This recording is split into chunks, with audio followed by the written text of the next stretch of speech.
Alright guys, so welcome back to Gamer Today. Some of you guys who play creative might have noticed the objective device. Place a device to destroy and can only destroy targets on the other teams. Well, that's a bit misleading and confusing. Once you do put it in your inventory, it'll look like this. Wow, that's a bunch of stuff there. Why do I have all this? This is crazy. A bed and all this goodie? Well, I'm going to tell you about that in this video because it's a little misleading. So basically, you got an example of what you can actually use them for. You guys have probably played the limited time mode, the Burger Town versus the Tomato Town, right?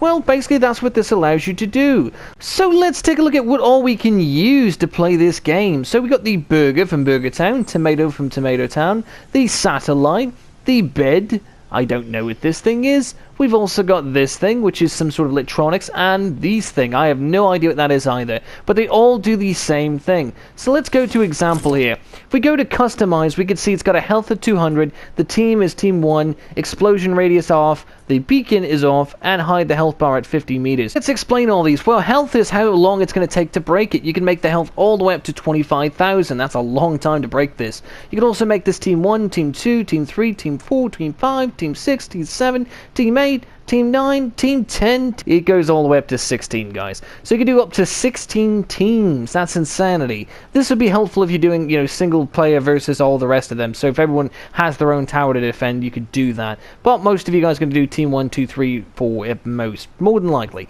So explosion radius. Well, this is if you want it to explode after breaking. So it actually damages the other team or the stuff around them. And you can actually do that as well. And obviously the more tiles or the least tiles. So you can make this explosion massive or small or nothing at all. Most of you guys should probably just keep this off because it's not going to help your game in any way. But if you like a little explosion, go ahead for it. Now the beacon, this is kind of interesting. Got arrow, the light beam, the flare off.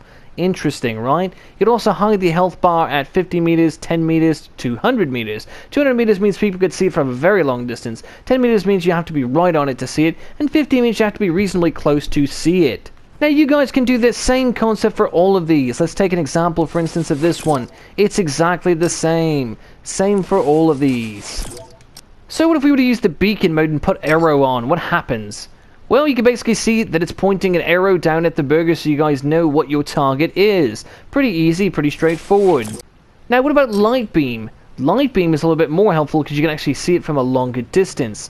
That's very easy to see where it's at. Can't hide that from anybody. You can also put flare, and flare looks like this. It's a little too subtle, I'll be honest with you. I don't think a lot of people are going to be using this. It's just too subtle, and it'll be hard for the other opposing team to know where your stuff is at. And just like any other minigame, guys, make sure to select a team and apply. That way you guys can actually get your points and be on the right team.